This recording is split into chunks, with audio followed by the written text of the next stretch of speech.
Welcome everybody to my new video about rigging SVGs to skeletons using Godot. So first, let's install my plugin Scalable Vector Shapes 2D via the asset store and then activate it using the project settings. Next, we'll open an example file from the tests directory, my fan art of the beautiful game Cult of the Lamb using Inkscape. Using the Layers and Objects tab, we check whether every shape we drew has a readable name, which everyone can understand, and whether all the things we want to group in one group using Ctrl-G, like these facial features, are all nicely tucked together. Then we import the SVG file as nodes using the SVG importer of the plugin, and to make it look nice and crisp, we activate the MSAA2D Anti Aliasing setting. At this point we're almost ready to start rigging our shape to a Skeleton2D, but first we need to fix a couple of transforms that occurred during the import from an Inkscape edited SVG file. As you can see, this extra transform node makes the hand rotate around a very far away pivot, the top left of the canvas, and this will not play nicely with our skeleton rig, which is why we remove these transforms and move up the shape node of the hand to a level higher, and Godot will simply fix the transform for us so it will play nicely with the rig. After double checking for these transform nodes one more time and seeing if we got rid of them all, we'll make one more stop to rename the root node to sheep, fix the typo in the node right foot, and then take the facial features of the sheep and place them around the center position of the face group we made, and place the face group node back on the center of the sheep's head. This will make it easier to position it later when we're rigging the head of the skeleton. So let's now start by adding a Skeleton2D node to our scene, moving up the entire sheep model to a nice place where we like to center around later when we are developing our game. With this done, we can start adding bones to our Skeleton2D node. Let's make one root bone we call root, around which the rest of the skeleton can pivot. Next, we can make a backbone for the body.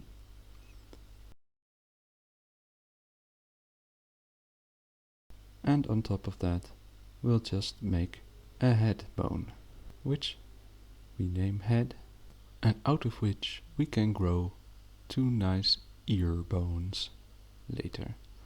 But first, I want to show you one more thing I forgot to mention earlier, and that is that you can adjust the size and thickness of the bones in the editor via the editor settings by setting the outline and the bone width. Now, let's extrude these two ears, shall we? You may have noticed that while drawing these bones, there is a small red dot next to the output tab of the bottom dock. These errors always occur when the auto calculate length and angle checkbox is on, because the end bone cannot be reliably computed that way, even though it is the default setting when adding a new bone. Now that we're done with the ears, let's also add some arms. Give each bone a good name. Things that are on the left side for us are actually on the right side for the sheep, which is why I name the bones L for left for the sheep and R for right for the sheep.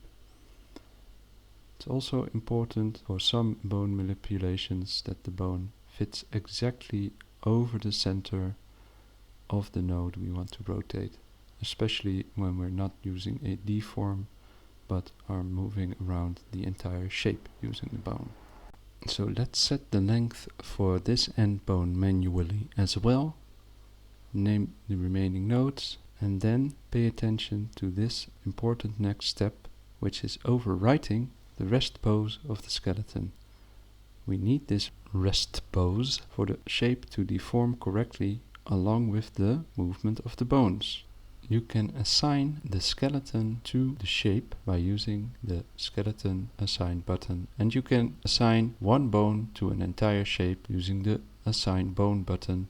Because we perfectly aligned the bone over the center of the node earlier, we can now easily manipulate it by rotating and moving the bone around. As you can see, manipulating the root of the entire skeleton makes all the bones move exactly as you would expect it, which is very intuitive and a lot easier than to manipulate node transforms individually, because the nodes will have to fit neatly into a hierarchy in that case. This gives using skeletons a clear advantage.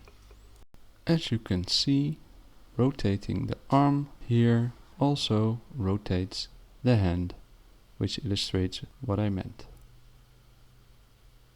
Here again, rotating the arm also rotates the hand.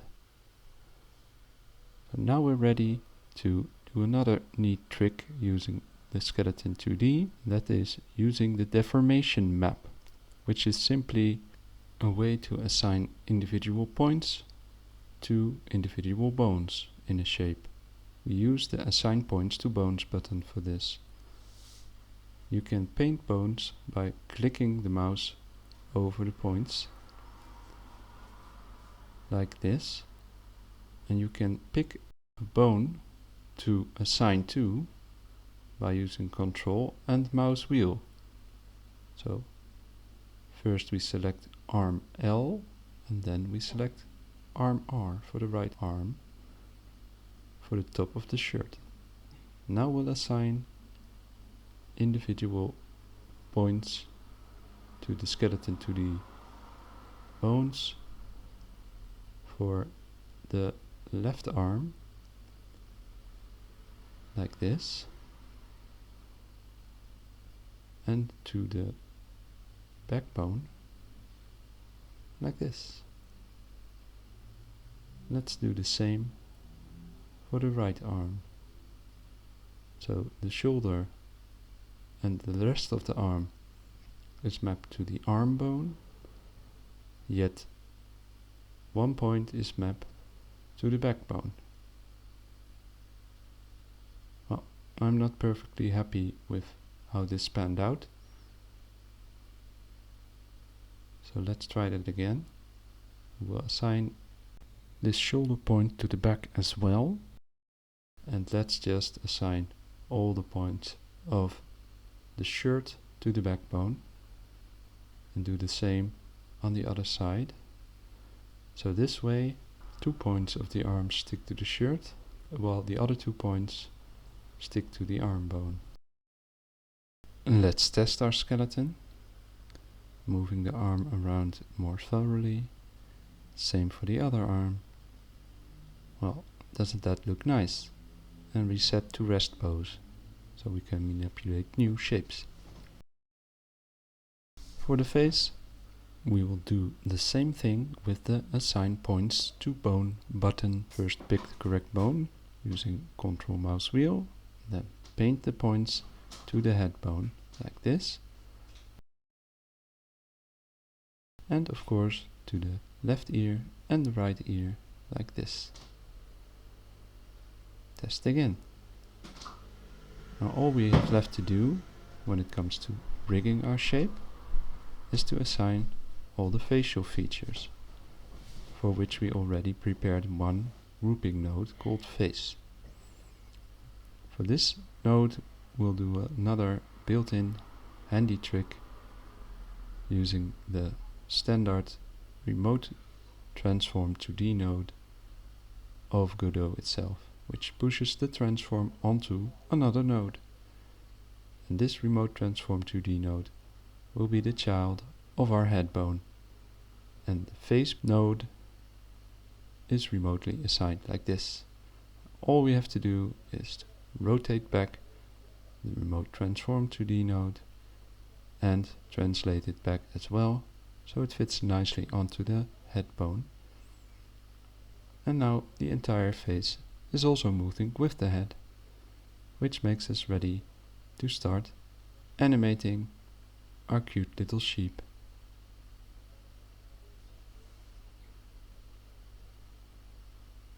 But first, always remember to reset the skeleton to the rest pose. I also want to show you this little new feature in the plugin, which is an easy way to use Control and mouse wheel to set the width curve of a stroke. So let's start animating using the animation player.